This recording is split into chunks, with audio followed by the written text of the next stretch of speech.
Students, in this video lecture, we are going to start our new topic of real analysis, that is improper integral. देखो, पहले हमने जो भी पढ़े, हमने क्या पढ़ा था? बेसिकली इंटीग्रेशन पढ़ा था. इंटीग्रेशन, रीमान ने क्या दिया था? इंटीग्रेशन. और इंटीग्रेशन का मतलब मैंने क्या समझाया था आपको कि भाई रीमान ने हमें क्या दिया था? कर्व के अंदर, नीचे का, अंडर द कर्व के एरिया कैसे फाइंड आउट करते हैं वो दिया था. किसी भी ग्राफ के नीचे, जैसे यहाँ पे एक ग्राफ दिखाया हुआ है, ये ग्राफ है. अब इस ग्राफ के, ये कर्व है, इस कर्व के नीचे का एरिया जो होता है वो फाइंड आउट कैसे फाइंड आउट कर सकते हैं हम? ये किसने दिया था हमें? रीमान, मैथमेटिशियन थे रीमान. उन्होंने बताया था कि कैसे कर सकते हैं. उन्होंने डिफरेंट मेथड दिए थे और उसी को ही आगे जाके हमने उसको क्या नाम दिया था? इंटीग्रेशन. और आगे जाके हमारे पास एक थ्योरम आती है, फंडामेंटल थ्योरम ऑफ कैलकुलस, जो कि इंटीग्रेशन और डेरिवेटिव को जोड़ती है. और उस थ्योरम के बेस पे हम कह सकते हैं कि इंटीग्रेशन जो है वो एंटी डेरिवेटिव होता है. लेकिन हम ये नहीं कह सकते कि डेरिवेटिव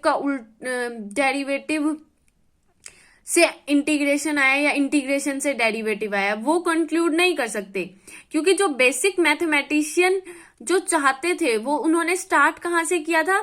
इंटीग्रेशन का प्रोसेस वो यहां से किया था कि इस कर्व के नीचे का एरिया हम कैसे फाइंड आउट कर सकते हैं. डिफरेंट फंक्शन लिए, वो उनके ग्राफ बनाए और उसके बाद ग्राफ के नीचे का एरिया हम कैसे फाइंड आउट कर सकते हैं, ये हमने रीमान इंटीग्रेशन में पढ़ा था. लेकिन उसमें क्या थी? बाउंडेशन थी. रीमान इंटीग्रल में क्या बाउंडेशन थी? कि जो ये हमने दो बाउंडेशन ली थी, मतलब दो अजम्पशन ली थी. हमने क्या ली थी? एक कि इंटरवल जो है ना वो फाइनाइट होना चाहिए. फाइनाइट मतलब ऐसे नहीं है कि यहाँ पे इन्फिनिटी हो या फिर यहाँ पे इन्फिनिटी हो. यहाँ पे ए और बी जो है वो दोनों के दोनों एक प्रॉपर नंबर होने चाहिए, फाइनाइट नंबर होने चाहिए, रियल नंबर होने चाहिए, इन्फिनिटी नहीं होने चाहिए. और दूसरा क्या था? क्लोज इंटरवल होना चाहिए. यहाँ पे देखो क्लोज इंटरवल है ना, क्लोज इंटरवल होना चाहिए. ये भी अजम्पशन थी कि फंक्शन हम ऐसा ही लेंगे, जो इंटीग्रल होगा वो ऐसा ही निकालेंगे जिसपे फंक्शन जो है, फंक्शन की वैल्यू बाउंडेड हो. बाउंडेड मतलब फंक्शन का उस इंटरवल में इन्फीमम और सुप्रीमम लाई करता था. तभी हम उसकी जो LFP या UFP मतलब अपर सम और लोअर सम निकालते थे, उसमें हम क्या करते थे? बेसिकली हम इन्फीमम और सुप्रीमम वैल्यू लेते थे. इसीलिए तो ले पाते थे क्योंकि फंक्शन वहां पे बाउंडेड होता था. तो फंक्शन बाउंडेड होता था, ये अज्यूम करते थे हम, ऐसा फंक्शन बनाते थे जो बाउंडेड होता था और जिसका इंटरवल फाइनाइट लेते थे और क्लोज लेते थे. लेकिन उसके बाद क्या बात आई कि ठीक है, हम ऐसे का तो एरिया फाइंड आउट कर लेंगे, लेकिन मान लो जैसे एग्जांपल के तौर पे ये हम क्या लेते थे? ये देखो, एक ये भी 2 से 6 एक फाइनाइट नंबर है. ये मान लो इंटरवल ले लिया एक्स एक्सिस पे 2 से 6, तो उस पे फंक्शन की वैल्यू क्या है? 5 से 10 तक है. तो इसके नीचे का एरिया हम आराम से फाइंड आउट कर दे सकते हैं. वो हमने रीमान इंटीग्रल में पढ़ लिया था. और ऐसे इंटीग्रल्स को हम क्या कहते हैं? Proper integral. लेकिन फिर मैथमेटिशियन के दिमाग में ये बात आई, ठीक है तुमने ऐसे का तो फाइंड आउट कर दिया एरिया, लेकिन ऐसे भी तो इंटरवल्स होते हैं जो फाइनाइट नहीं होते. यहाँ पे हम इन्फिनिटी ले ले या फिर यहाँ पे इन्फिनिटी ले ले, वो फाइनाइट नहीं होंगे, इनफाइनाइट इंटरवल होंगे. और ऐसे भी तो फंक्शन होते हैं जो अनबाउंडेड होते हैं, जिनपे वैल्यू क्या होते हैं? किसी इंटरवल में इन्फिनिटी जारी होती है. एग्जाम्पल के तौर पे कैसे हो सकते हैं वो फंक्शन? एक एग्जाम्पल देखते हैं कैसा फंक्शन होता है. अब ये देखो, हमने फंक्शन की fx क्या लिया? 1/x ऑन क्लोज इंटरवल 0 1 पे. ठीक है, अब यहाँ पे ध्यान से देखो इस फंक्शन को. मान लो कोई हम रिसर्च कर रहे हैं एक मैथमेटिशियन की तरह. अब एक मैथमेटिशियन ने हमें ये थ्योरी दे दी कि हम प्रॉपर इंटीग्रल, मतलब अगर फंक्शन फाइनाइट है, बाउंडेड है किसी फाइनाइट इंटरवल में, क्लोज इंटरवल में, तो हम उसका एरिया फाइंड आउट कर सकते हैं. तो आपके दिमाग में क्या क्वेश्चन आएगा? आपके दिमाग में क्वेश्चन आएगा, क्या पता कोई ऐसा फंक्शन हो जो जिसमें फाइनाइट ना हो, जिसमें फंक्शन की वैल्यू अनबाउंडेड हो, अनबाउंडेड से मतलब इन्फिनिटी जाती हो। अब एग्जाम्पल की हेल्प से आपके मन में आया, हम फंक्शन चेक करते हैं 1/x, 0 से 1 इंटरवल में, क्लोज इंटरवल है ये। अब देखो फंक्शन की 0 पे वैल्यू क्या आ रही है, इन्फिनिटी आएगी। क्यों आएगी, 1/0 क्या होता है, इन्फिनिटी। ठीक है, और हम इन्फिनिटी, तो अगर किसी इंटरवल में फंक्शन की वैल्यू इन्फिनिटी आ जाती है तो वो फंक्शन क्या हो जाता है, अनबाउंडेड होता है उस इंटरवल में। अब जैसे यहाँ पे देखो 0.5 पे निकाली हमने वैल्यू, क्या आ गई, 2 आ गई। 1 पे निकाली, डिफरेंट इस इंटरवल में डिफरेंट पॉइंट पे हम वैल्यूज निकाल रहे हैं, 1 आ गई। ऐसे ही हमने 0.01 पे निकाली तो क्या आएगी वैल्यू, 100 आएगी। क्यों, जितना छोटा नंबर लेंगे हम, नीचे जितना छोटा नंबर लेंगे उतनी ही बड़ी वैल्यू आएगी। और 0 तो बहुत छोटा होता है, 1/0 इन्फिनिटी इसीलिए होता है। जितना छोटा नंबर लेते रहेंगे हम 0.0000001 तो उतनी ही बड़ी वैल्यू देगा ये फंक्शन हमें। इस पे फंक्शन में वैल्यू पुट करने के बाद x की, जितनी x की छोटी वैल्यू उतना फंक्शन की बड़ी वैल्यू आएगी। ठीक है, तो अब क्या है, 0 से 1 के बीच में 0 पर फंक्शन की वैल्यू इन्फिनिटी आ रही है। तो अब अगला क्वेश्चन आया कि ऐसे ग्राफ्स का, ऐसा ग्राफ, इसका क्या कैसा ग्राफ बनेगा, ऐसा ग्राफ बनेगा। 1 पे एक पूरा ग्राफ बन गया, हमने प्लॉट किया with the help of points, और ये हमें, ये देखो ये ऊपर जा रहा है, ये कभी भी 0 को टच नहीं करेगा क्योंकि हमारा इन्फिनिटी लाई नहीं करता ना। 0 पे क्या आंसर आ रहा है, इन्फिनिटी। लेकिन नंबर लाइन पे इन्फिनिटी हम लाइन नहीं करवाते, इन्फिनिटी कभी भी नंबर लाइन पे लाइन नहीं करता। तो क्या होगा कि ये कभी भी y एक्सिस को टच नहीं करेगा, ये ग्राफ ऊपर बढ़ता रहेगा लेकिन y एक्सिस को कभी भी टच नहीं करेगा, हमेशा ऊपर आगे बढ़ता रहेगा और हमेशा बढ़ता ही रहेगा। क्यों, क्योंकि जैसे ही 0 के पास 0 से थोड़ी सी छोटी वैल्यू लेंगे उस पर बहुत बड़ा नंबर आएगा, उससे छोटी बहुत बड़ा। क्योंकि मैंने क्या कहा, जितनी छोटी वैल्यू आप डालोगे उतना ही बड़ा आंसर आएगा। x की जितनी छोटी वैल्यू डालोगे मतलब 0 के जितने पास जाओगे उतना ही बड़ा आपका fx आएगा, आंसर में आएगा। ठीक है, आप ये खुद भी देख सकते हो, ग्राफ बना के देख लेना एक बार। तो अब अगला क्वेश्चन आया कि ये तो फंक्शन अनबाउंडेड है, तो अब इसका, और ये तो कभी टच ही नहीं करेगा y एक्सिस को, तो अब इसका ग्राफ कैसे निकाले, मतलब इसका एरिया कैसे निकाले, ये एरिया कैसे निकाले इसका। हम तो 1/0 इन्फिनिटी यहाँ पे प्लॉट ही नहीं कर सकते, नंबर लाइन पे होता ही नहीं, तो कैसे निकालेंगे इस ग्राफ का एरिया। अगला क्वेश्चन मैथमेटिशियन के दिमाग में ये आया, और भी बहुत सारी बातें आई। कैसे, मान लो अभी तो क्या है, y एक्सिस इन्फिनिटी है, लेकिन अगर x एक्सिस पे हम इंटरवल इन्फिनिटी लेने लग गए तो इंटरवल अगर इन्फिनिटी होगा तो वो y एक्सिस पे भी प्लॉट नहीं हो सकता, क्योंकि y एक्सिस पे तो वही प्लॉट हो सकते हैं ना, वही डिफाइन हो सकते हैं जो नंबर लाइन पे होते हैं, और infinity minus infinity number line पे नहीं होते। तो क्या कैसे कैसे क्वेश्चन दिमाग में आए, ये तो आया ही एक, देखो 0 से 1, तो दिमाग थोड़ा हिल गया मैथमेटिशियन का जब ये क्वेश्चन दिमाग में आया। फिर उसके बाद और क्वेश्चन क्या दिमाग में आए, अगर x एक्सिस पे इन्फिनिटी हो जाए, मतलब इंटरवल इन्फिनिटी में दिया हो, यहाँ पे इंटरवल क्या बन जाएगा, 1 से इन्फिनिटी, और इन्फिनिटी तो हम x एक्सिस पे प्लॉट भी नहीं कर सकते, और इन्फिनिटी पे कोई फंक्शन डिफाइन तक नहीं होता।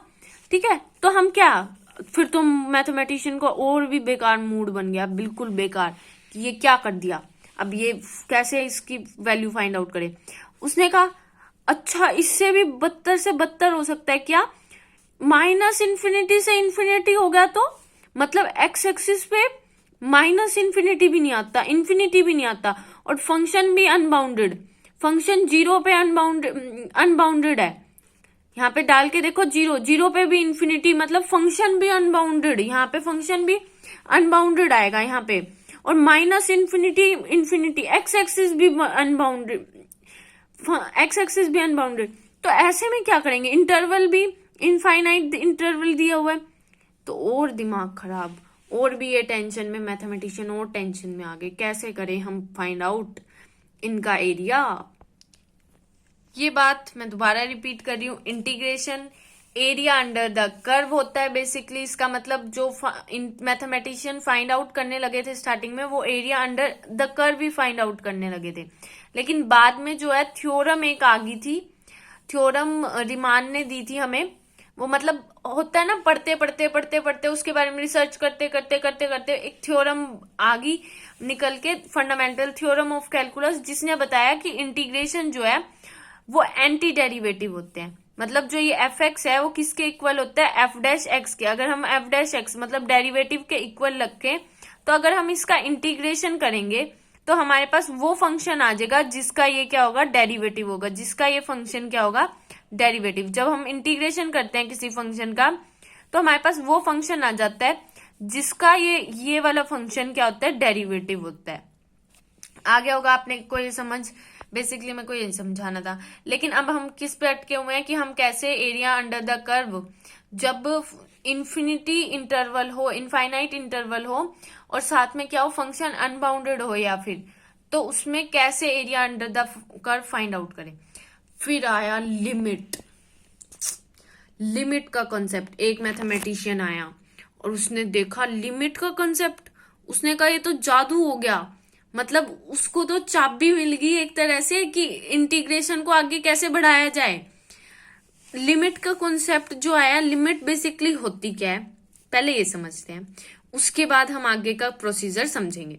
लिमिट होती क्या है कि the value of function of x. देखो यहाँ पे कोई भी जो फंक्शन होता है, मान लो ये फंक्शन लेके चलते हैं हम एज अ, यहाँ पे फंक्शन है एफ एक्स, तो इसमें क्या होती है, एक एक्स की वैल्यू होती है, और एक्स की वैल्यू जब हम एफ एक्स में डालते हैं तो हमारे पास एक नई वैल्यू आ जाती है।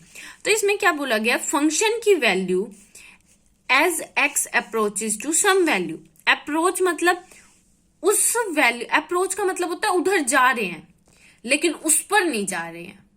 मतलब जैसे मैं जा रही हूं मार्केट में, मार्केट के पास, मार्केट में जा रही हूं। अगर कोई आपसे पूछे मार्केट में जा रही हूं, लेकिन मार्केट के पास जा रही हूं, सॉरी मार्केट के पास जा रही हूं लेकिन मार्केट में नहीं जा रही, ये इस तरह से कंसेप्ट है। लेकिन कोई आपसे पूछे कि आप कहाँ जा रहे हो, आप कहो कि मार्केट के पास जा रही हूं, तो आप मार्केट के पास जा रहे हो लेकिन मार्केट में नहीं जा रहे, दोनों में फर्क है। इसी तरह से लिमिट में है, एक्स किसी वैल्यू के पास जा रहा होता है, बहुत पास, लेकिन उस पर नहीं जा रहा होता। ठीक है, हम किसी के पास जा रहे हैं लेकिन उस पर नहीं जा रहे। जैसे एक्स कोई भी वैल्यू, इस एग्जांपल की हेल्प से समझते हैं। अप्रोच का मतलब होते हैं कि उसकी तरफ जा रहे हैं लेकिन उस पर नहीं जा रहे। ठीक है, तो लिमिट का कॉन्सेप्ट क्या है, बस यही है, जब एक्स की कोई वैल्यू किसी अप्रोच कर रही हो किसी वैल्यू को, एक्स किसी वैल्यू को अप्रोच कर रहा हो लेकिन उसके अप्रोच करने से फंक्शन भी किसी वैल्यू पर अप्रोच करे, तो वो क्या हो जाती है, लिमिट। इसे एग्जांपल की हेल्प से समझते हैं। मैंने कहा ना लिमिट क्या होती है। आपसे कोई पूछे कि कहाँ जा रहे हो, आप कहोगे मार्केट के पास जा रहा हूं, तो लेकिन मार्केट में नहीं जा रहा, मार्केट के अंदर नहीं जा रहा, मार्केट के पास जा रहा हूं, बस यही फर्क समझ लो। अब देखो यही बिल्कुल सेम फर्क देखें, कोई हमें फंक्शन डिफाइन किया हुआ है जिसकी 1 से 2 के बीच में जब x होगा तो उसकी फंक्शन की वैल्यू x होगी। जब x 2 होगा तो फंक्शन की वैल्यू 0 होगी। जब x 2 से 3 के बीच में होगा, 2 पे इक्वालिटी का साइन नहीं है, 2 पे इनइक्वालिटी का, सॉरी इक्वालिटी का साइन नहीं है, ग्रेटर देन का है, हमेशा याद रखना। तो जब 2 पे वैल्यू x 2 पे होगा तो 0 वैल्यू, और x 2 से 3 के बीच में होगा तो फिर से x वैल्यू।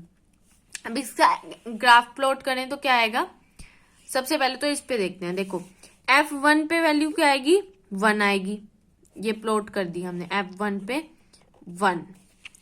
उसके बाद f2 पे वैल्यू, f2 पे क्या दी हुई है, 0, ये ग्राफ में प्लॉट कर दी 0, ये 0 आएगा ना, ये वाला पॉइंट होगा ना 0, ये नहीं होगा, ध्यान रखना, ये पॉइंट होगा 0। उसके बाद क्या हुआ, f3 प्लॉट करेंगे हम, f3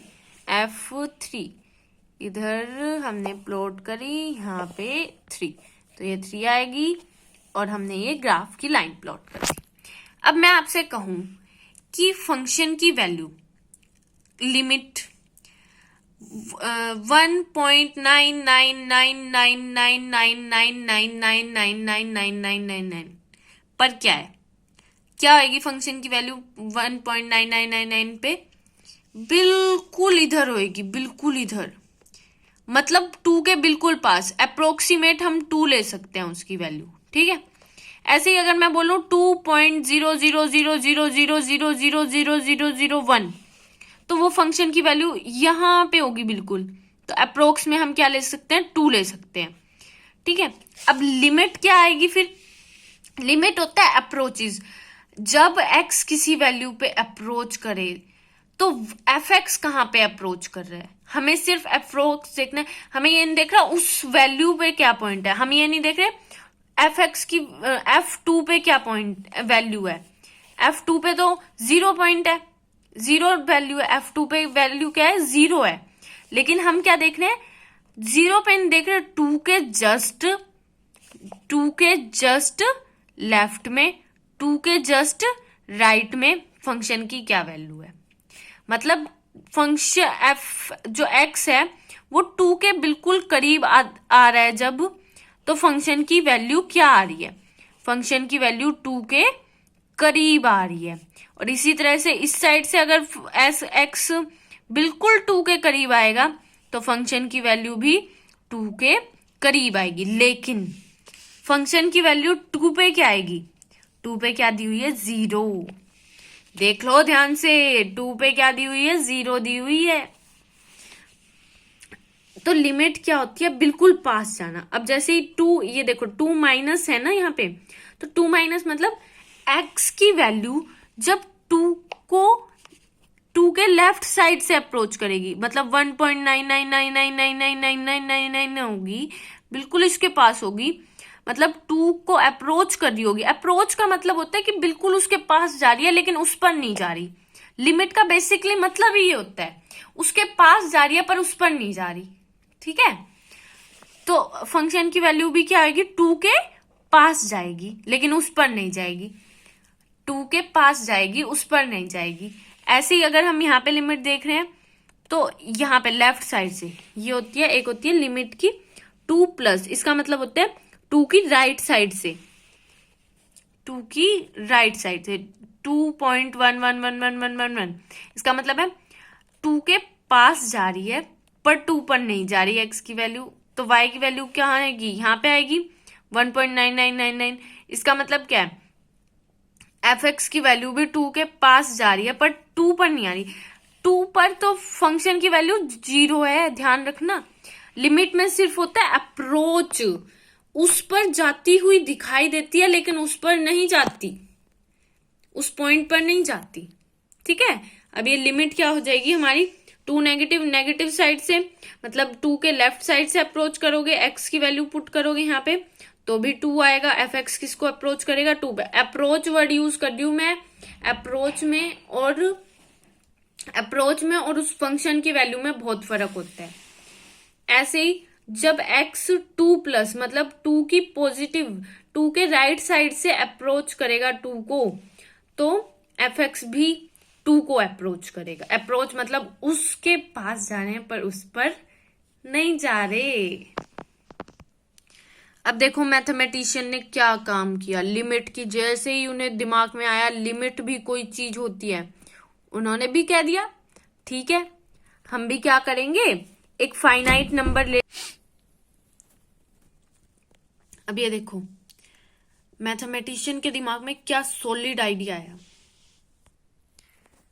मैथमेटिशियन के दिमाग में क्या आइडिया आया, हम इस पे ही तो वैल्यू नहीं फाइंड आउट कर सकते 0 पे, क्योंकि फंक्शन अनबाउंडेड है, इन्फिनिटी बना रहा है 0 पे, लेकिन 0 से छोटी जो भी वैल्यू है, 0 से छोटी कितनी वैल्यू होगी, 0.000000001, उन पे तो फाइनाइट आ रही है ना वैल्यू, उन सब पे तो फाइनाइट वैल्यू आ रही है ना, उन पे तो हम फाइंड कर सकते हैं, ग्राफ के अंदर का एरिया उस पे तो फाइंड आउट कर सकते हैं, और वो कंडीशन भी सेटिस्फाई हो जाएगी, ये वाली कंडीशन भी, क्लोज इंटरवल की भी बहुत बड़ा, तो 0 पे ही तो दिक्कत आ रही है ना। तो उन्होंने क्या चालाकपंती करी, यहाँ पे हम एक फाइनाइट नंबर ले लेंगे। यहाँ पे 0 पे दिक्कत है, यहाँ पे क्या लेंगे, एक फाइनाइट नंबर लेंगे और उस फाइनाइट नंबर को 0 पे अप्रोच करवा देंगे। मतलब उस पर उसके पास जा रहा है पर उस पर नहीं जा रहा वो। मतलब वही आ गया मार्केट वाला एग्जांपल, मार्केट के पास जा रहा है लेकिन मार्केट में नहीं जा रहा। इसका मतलब 0 के पास जा सकता है नंबर लेकिन 0 पे नहीं जा सकता। तो हम भी क्या करेंगे, एक ऐसा फाइनाइट नंबर चूज कर लेंगे जो हम कह देंगे वो 0 के इतने पास है और फाइनाइट है, वो नंबर बहुत पास है और फाइनाइट नंबर है। तो मतलब लिमिट लगा देंगे और उस लिमिट पे फाइंड आउट कर देंगे उसकी वैल्यू। मतलब 0 के बिल्कुल पास कोई नंबर, बिल्कुल पास अप्रोच करता हुआ, मतलब उस पर 0 पे नहीं ले जाना, उसके बिल्कुल पास, और उससे एक लाइन खींच दी बहुत बड़ी, और उसके अंदर तो एरिया फाइंड आउट कर सकते हैं ना, वो तो फाइनाइट होगा और उसे हम प्लॉट भी कर सकते हैं नंबर लाइन पे। दिमाग देख रहे हो मैथमेटिशियन का। अब देखो अप्रोच के लिए ये डिनोट करा था उन्होंने सिंबल एरो, मतलब उसके पास जा रहा है उस पर नहीं जा रहा। हमेशा ध्यान रखना, लिमिट का मतलब उसके पास जा रहा है उस पर नहीं जा रहा। अब देखो 0 से 1, 0 पे ही तो दिक्कत आ रही है जी, मैं तो फाइनाइट नंबर लूंगा, 0 पे ही तो दिक्कत थी, टी रख लिया मैंने फाइनाइट नंबर। पर क्या करूंगा, उस टी को 0 के बहुत करीब ले जाऊंगा, जितनी करीब हो सकता है उतनी करीब ले जाऊंगा, पर 0 पे नहीं ले जाऊंगा। जितनी करीब हो सकता है 0 के उस नंबर को उतनी करीब ले जाऊंगा। टी अप्रोचेस टू 0 का लिमिट, टी अप्रोचेस टू 0 का यहाँ पे यही मतलब होता है। और अब तो हो गया ना फाइनाइट, अब तो इंटरवल बन गया फाइनाइट और इसकी भी वैल्यू फाइनाइट आएगी, तो अब तो कोई दिक्कत ही नहीं है, फाइंड आउट कर लो। तो ऐसे इंटीग्रल को जिसमें हमें लिमिट लेनी पड़ती है उन्हें क्या कहते हैं, इम्प्रॉपर इंटीग्रल। जो कि रीमान इंटीग्रल को की जो अजम्पशन थी वो सेटिस्फाई नहीं करते, उन्हें क्या कहते हैं हम, इम्प्रॉपर इंटीग्रल्स।